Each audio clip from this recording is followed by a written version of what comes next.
I was just working in the wood shop on a project that is not sewing related. If you give me a cookie, you'll never know where I'll end up. That's what this video is all about. I started off a journey to weave fabric and then ended up in the wood shop sanding and refinishing the entire loom. Well, I might add, I took apart the entire loom and then refinished it and then reassembled it and then got started on my weaving project. Now that might be the reason why it took me a year to even get started on the weaving project, because I just add a lot of workload to my schedule trying to do these projects. Watch along as I do this whole refinishing of a floor loom. This is my mom's Leclerc floor loom, purchased before I was born.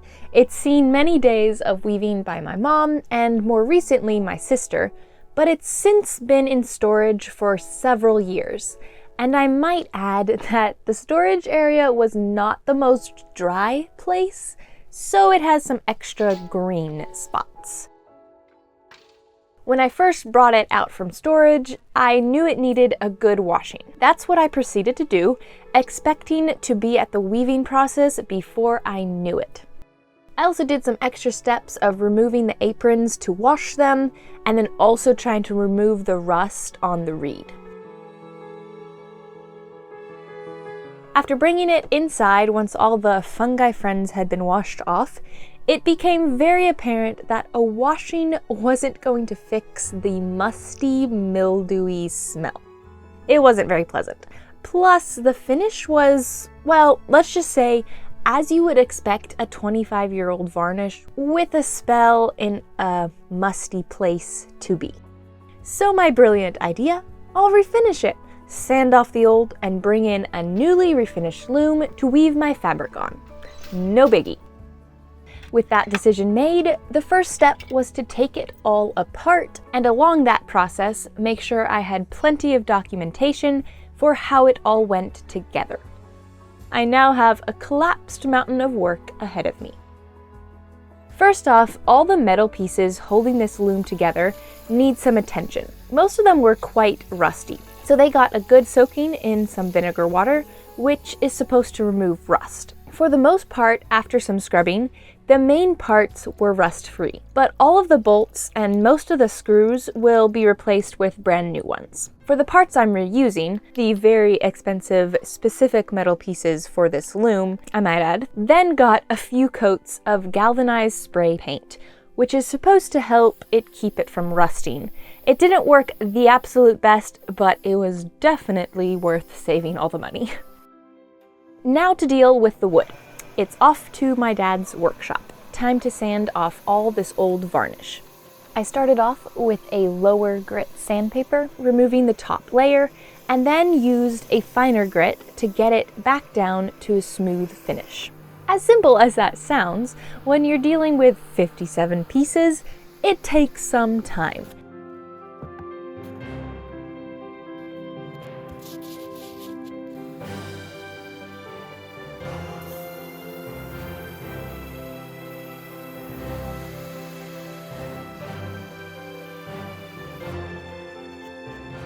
Without its yellowed old finish, this clear maple wood shines through. And I don't want to hide this beautiful grain, I want to enhance it. But since I'm more of a dark wood girl, I'm going to give it a stain. I tested 2 different ones and ended up using an English chestnut stain.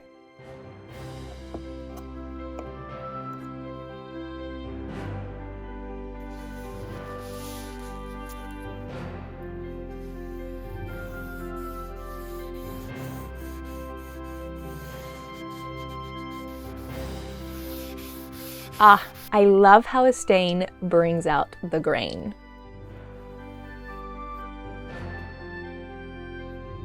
Once all those pieces were stained, it now needs a protective finish.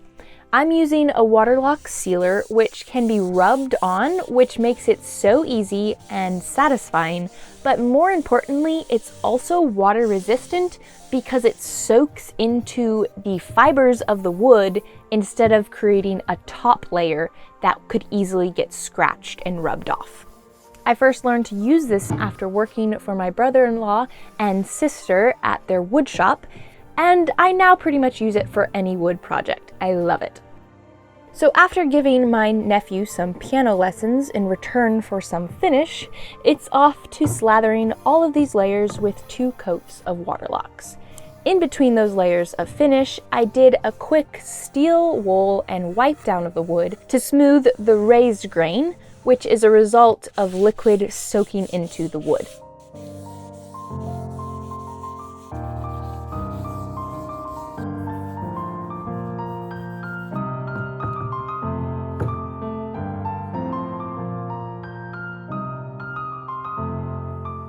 Quick note, I did make a new set of aprons for the warp beams, but I ended up making them too narrow.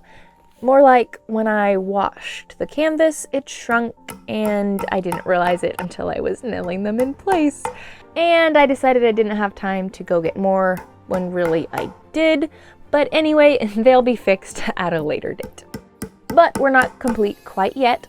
I needed my dad to trim these metal rods to fit within the loom width and become the new rods for the warp beams. I also made my own rattle, which is a tool to help place the warp on the loom. And in the end, it worked, though all the nails are not perfectly straight. Now, with each of these 57 pieces touched more times than I care to count, it's time to handle them once more and put this all back together with over 100 metal pieces and bolts and screws. Now that it's been 7 months, and I'll just say it, it was a bit of a struggle, even with the photos, but it happened.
And with that, ta-da!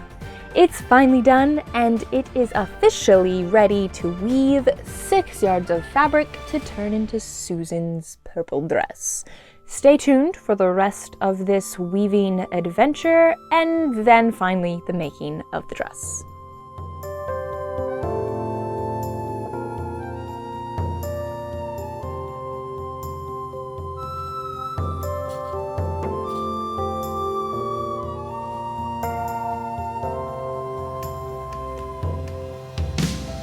Stay tuned for next video where I actually start weaving on this loom after a year of procrastinating, kind of, and then make a dress out of it and head to New Zealand. As always, a huge thank you to my patrons, YouTube members, and Instagram subscribers.